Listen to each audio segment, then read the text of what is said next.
જય શ્રીમન નારાયણ. રામાનુજદાસ શ્રીમાન ગટ્ટુ વેણુગોપાલ સ્વામી દ્વારા વર્ણન કરેલ શ્રીમદ ભગવદ્ ગીતાનું ગુજરાતી ભાષાંતર હું આપને કહી રહી છું. અધ્યાય 10 વિભૂતિ યોગ, શ્લોક 29. અનંતશ્ચાસ્મિ નાગાનામ વરુણો યાદસામહં પિતॄણામ અર્યમા ચાસ્મિ યમઃ સંયમતામ અહમ ઓમ. ગીતાચાર્ય શ્રી કૃષ્ણ પરમાત્મા અર્જુન સાથે આપણને બધાને વિભૂતિ યોગ શીખવી રહ્યા છે. પરમાત્મા કહે છે, અર્જુન, નાગોમાં હું અનંત નાગ છું, જળચરોમાં હું વરુણ છું, પૂર્વજોમાં હું અર્યમા છું, દંડ આપવા વાળાઓમાં હું યમ છું. એક કરતા વધુ માથાવાળા સાપને નાગ કહે છે. તેમાં અનંત એક નાગ છે જે શ્રીમન નારાયણની નિરંતર સેવા કરે છે. શ્રી કૃષ્ણ પરમાત્મા કહે છે કે તેઓ અનંત નાગ છે અને તેમણે અનંતમાં પોતાનું તત્વ ઉચ્ચ રાખ્યું છે. વરુણ પાણીના સ્વામી અને સર્વે જળ આધારિત જીવોના રાજા છે. શ્રી કૃષ્ણ પરમાત્મા કહે છે તેઓ વરુણ છે અને તેમણે વરુણમાં પોતાનું તત્વ ઉચ્ચ રાખ્યું છે. અર્યમાં મૃત આત્માઓ પૂર્વજોમાં પ્રમુખ છે. શ્રી કૃષ્ણ પરમાત્મા કહે છે કે તેઓ અર્યમા છે. તેમણે અર્યમામાં પોતાનું તત્વ ઉચ્ચ રાખ્યું છે. અપરાધ પ્રમાણે ન્યાયી શિક્ષા કરવા વાળાઓમાં ધર્મરાજ યમ શ્રેષ્ઠ છે. શ્રી કૃષ્ણ પરમાત્મા કહે છે કે તેઓ ધર્મરાજ યમ છે અને તેમણે ધર્મરાજ યમમાં પોતાનું તત્વ ઉચ્ચ રાખ્યું છે.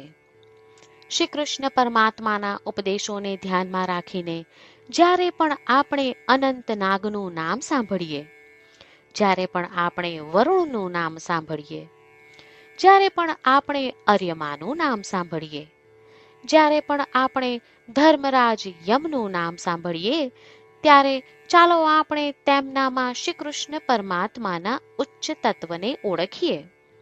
આ પ્રમાણે શ્રી કૃષ્ણ પરમાત્માનું નિરંતર ધ્યાન કરતા રહી ચાલો આપણે બધા શ્રી કૃષ્ણ પરમાત્માના શબ્દોનું આ શ્લોક સ્વરૂપે પુનરાવર્તન કરીએ. અનંતશ્ચાસ્મિ નાગાનામ વરુણો યાદસામહં પિતॄણામ અર્યમા ચાસ્મિ યમઃ સંયમતામ અહમ. શ્રીમન્નારાયણ કરિષ્યે વચનમ તવ. સર્વં શ્રીકૃષ્ણાર્પણમસ્તુ. જય શ્રીમન્નારાયણ. શ્રી કૃષ્ણ પરમાત્માએ આખી ભગવદ્ ગીતાનો સાર અધ્યાય 18ના શ્લોક 65 થી 70માં 8 ઉપદેશ દ્વારા કહ્યો છે. શ્રી કૃષ્ણ કહે છે, જે મારા આ 8 ઉપદેશ અનુસરે છે તે મને પ્રિય છે. એ સર્વે ભક્તોનું હું બધી જ રીતે રક્ષણ કરીશ. શ્રી કૃષ્ણ પરમાત્મા પાસેથી આખી ભગવદ્ ગીતા સાંભળ્યા પછી અર્જુન કહે છે, કરિષ્યે વચનમ તવ, એટલે કૃષ્ણ, હું તમારી આજ્ઞાનું પાલન કરીશ, તમે કહો છો એમ કરીશ. અને આથી જ શ્રી કૃષ્ણએ દરેક પ્રકારના યશ અને વિજય અર્જુનને આપ્યા છે. તો ચાલો આપણે પણ પરમાત્માને 8 વાતો પાળવાનું વચન આપીએ.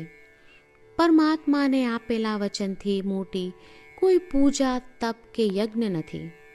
8 પ્રતિજ્ઞાઓ જે આપણે લેવી જોઈએ તે હું હવે કહું છું.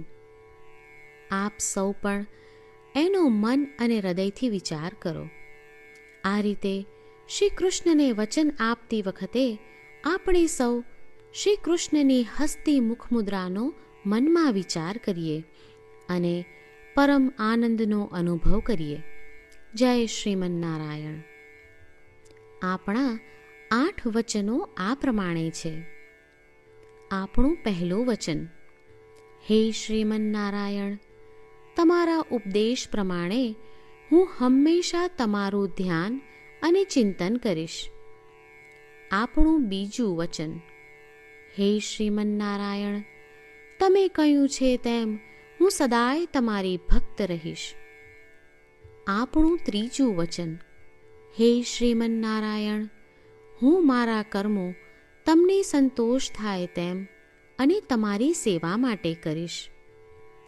આપણું ચોથું વચન: હે શ્રીમન્નારાયણ, તમે અનુસરવા કહ્યું છે તેમ મને પૂર્ણ શ્રદ્ધા છે કે હું તમારી છું.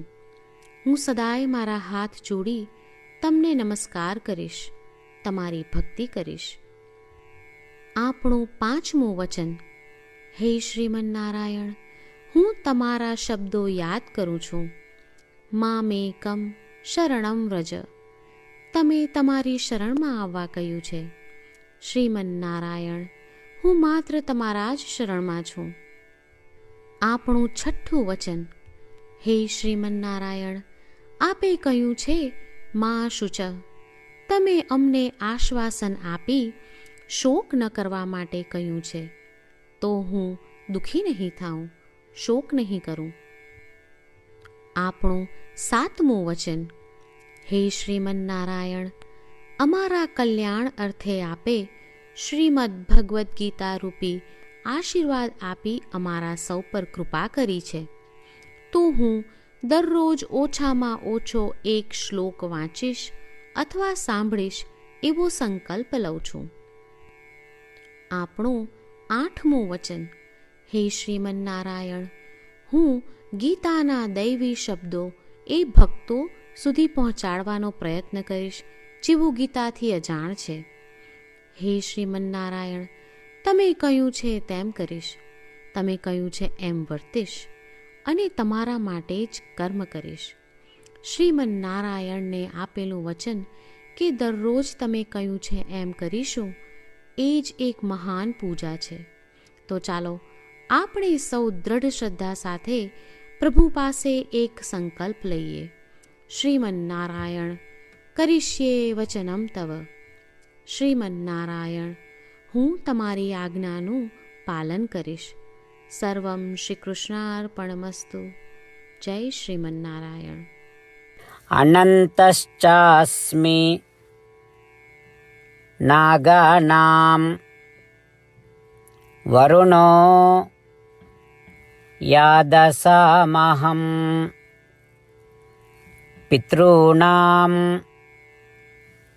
અર્યમા ચાસ્મિ યમઃ સંયમતામ અહમ. ઓમ.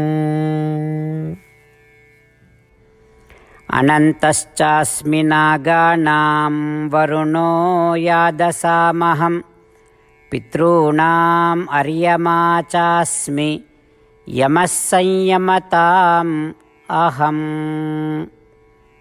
શ્રીમન્નારાયણ, કરિષ્યે વચનમ તવ. સર્વં શ્રીકૃષ્ણાર્પણમસ્તુ.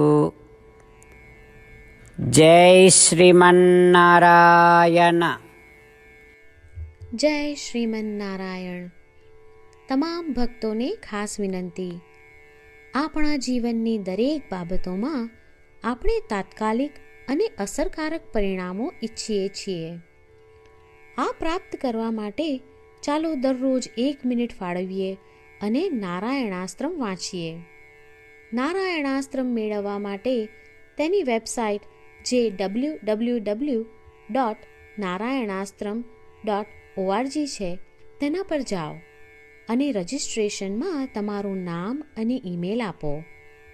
તમે આપેલા ઈમેલ પર તમને નારાયણાસ્ત્રમ PDF પ્રાપ્ત થશે.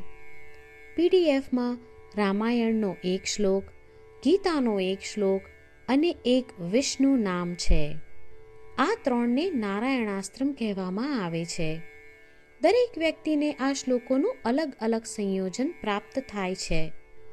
જ્યારે દરેક વ્યક્તિ 24,000 ભક્તો સાથે તેમના નારાયણાસ્ત્રમને દરરોજ વાંચે છે અથવા સાંભળે છે, ત્યારે સમગ્ર રામાયણનું 1 વાર પારાયણ, શ્રીમદ ભગવદ્ ગીતાનું 33 વાર પારાયણ અને વિષ્ણુ સહસ્ત્ર નામનું 24 વાર પારાયણ રોજ પૂર્ણ થાય છે.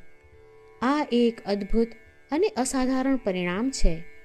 તેથી તમે અને તમારા પરિવારના સભ્યો તરત જ વેબસાઇટ પર જાઓ અને તમારું નારાયણાસ્ત્રમ મેળવો. જય શ્રીમન્નારાયણ.